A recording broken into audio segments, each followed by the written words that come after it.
Pour en savoir un peu plus sur les 3 projets de décret relatifs à l'efficacité énergétique au Maroc examinés et adoptés aujourd'hui par le Conseil de gouvernement, nous sommes avec Mohamed Bouremtane, directeur du pôle développement à l'Office national de l'électricité et de l'eau potable. Il est en direct de Casablanca avec nous. Mohamed Bouremtane, bonsoir et merci d'avoir accepté notre invitation. Bonsoir, merci à vous. Alors, pouvez-vous nous faire une présentation succincte des décrets d'application aujourd'hui présentés par la ministre de la Transition énergétique et du Développement durable et approuvés par le Conseil du gouvernement?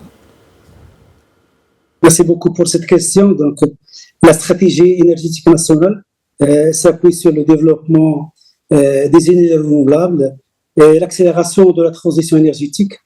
Cela conforte la justesse des choix stratégiques opérés par le Royaume visant à consacrer le rôle pionnier et reconnu qu'occupe aujourd'hui le Maroc dans le développement durable.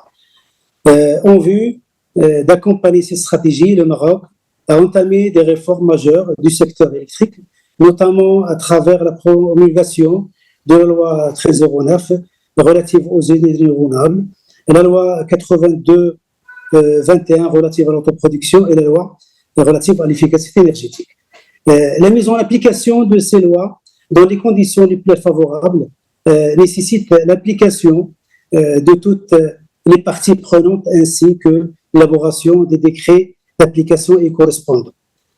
C'est dans ce contexte qu'ont été approuvés les 3 décrets d'application présentés par Madame la ministre de la Transition énergétique et du Développement durable, qui fixent notamment les fonctionnalités fournies par le compteur intelligent, les conditions d'octroi d'un certificat d'origine en relation avec les énergies renouvelables, ainsi que le cahier des charges des entreprises de services énergétiques, les ESCO, en relation avec l'efficacité énergétique, afin d'appuyer le règlement général de construction et notamment les règles de performance énergétique des constructions.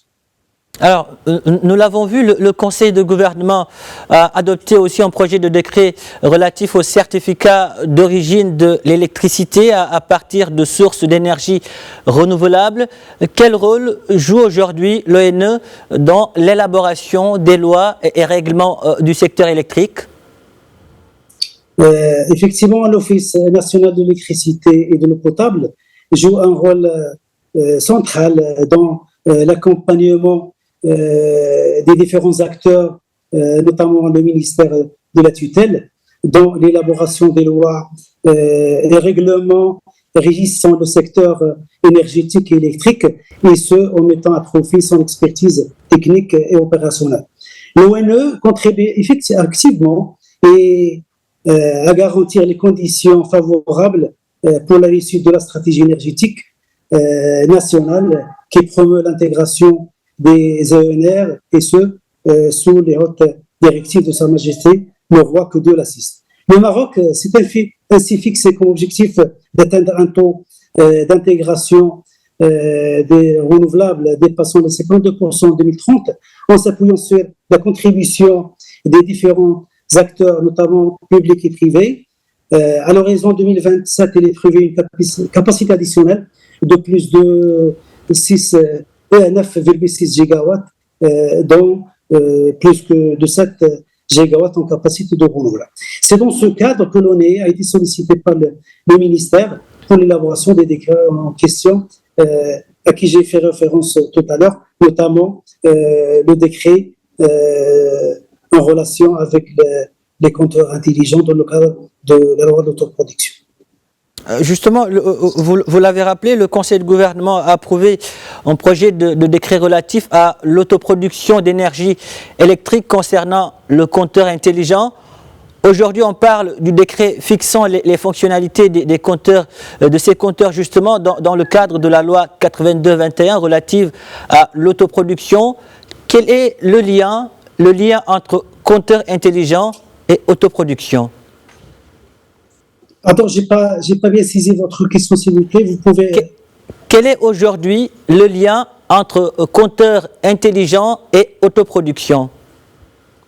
Donc, vous voulez dire le lien entre la loi d'autoproduction et les compteurs intelligents. Effectivement, c'est une question très importante parce que les gens vont se dire, voilà, que vient faire les compteurs intelligents dans le cadre de cette loi.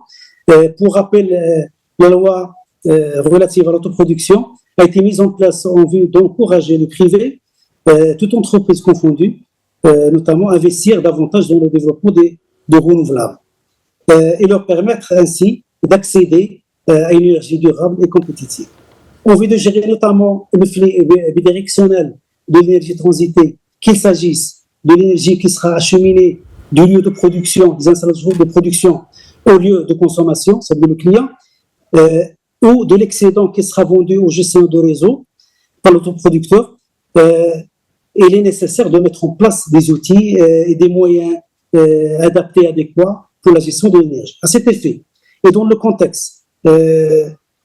ce contexte, la mise en place des réseaux intelligents au niveau national, il s'est avéré que la mise en place des compteurs intelligents représente un enjeu majeur pour la mise en application des dispositions de la loi relative à l'autoproduction. En particulier, le compteur intelligent va permettre aux clients, autoproducteurs et aux gestionnaires des réseaux électriques nationaux concernés de mesurer et de suivre les informations relatives à l'électricité prélevée ou injectée dans le réseau électrique national, au poste horaire et par type d'énergie, que ce soit active ou réactive, et va permettre ainsi de fournir les éléments nécessaires à une facturation, je dirais juste selon les tarifs applicables.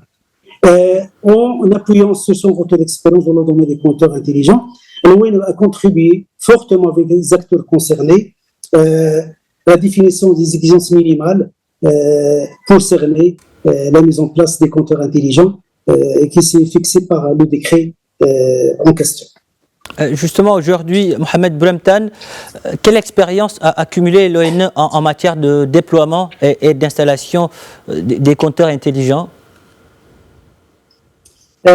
Conscient de l'importance des systèmes intelligents de comptage dans l'accélération de la transition énergétique, l'ONU a mis en place depuis, je dirais, 2017 une politique de modernisation de son parc de compteurs électromécaniques en actant le choix d'acquérir des compteurs intelligents et de remplacer au fur et à mesure son parc existant. Ainsi, l'ONU compte à aujourd'hui plus de 1,5 million de compteurs intelligents pour le segment des clients basse tension, soit environ 20% de la clientèle, et environ 30 000 compteurs intelligents au moyen tension, soit la totalité. Dans la continuité de cette politique, et vu les enjeux correspondants, c'est très important de le rappeler, l'ONU a décidé d'encourager activement les industriels du secteur en exigeant dans ces appels d'offres d'acquisition de ces compteurs, basse tension notamment, en particulier le Midi Morocco. Cette intégration industrielle portée par l'ONU est déclinée en collaboration étroite avec les industriels qui sont répondus très favorablement. Cette intégration industrielle portée par l'ONU a été déclinée en collaboration étroite avec les industriels qui ont répondu très favorablement. Actuellement, plusieurs industriels sont dans la capacité de fournir des compteurs intelligents Midi Morocco avec un taux d'intégration très très important qui répond aux exigences réglementaires. Mohamed Boulemtane, merci pour toutes ces précisions. Merci d'avoir répondu à nos questions. On est un peu rattrapé par le temps. Merci en tout cas d'avoir été avec nous sur Médian TV, notamment dans le Grand Journal du Soir.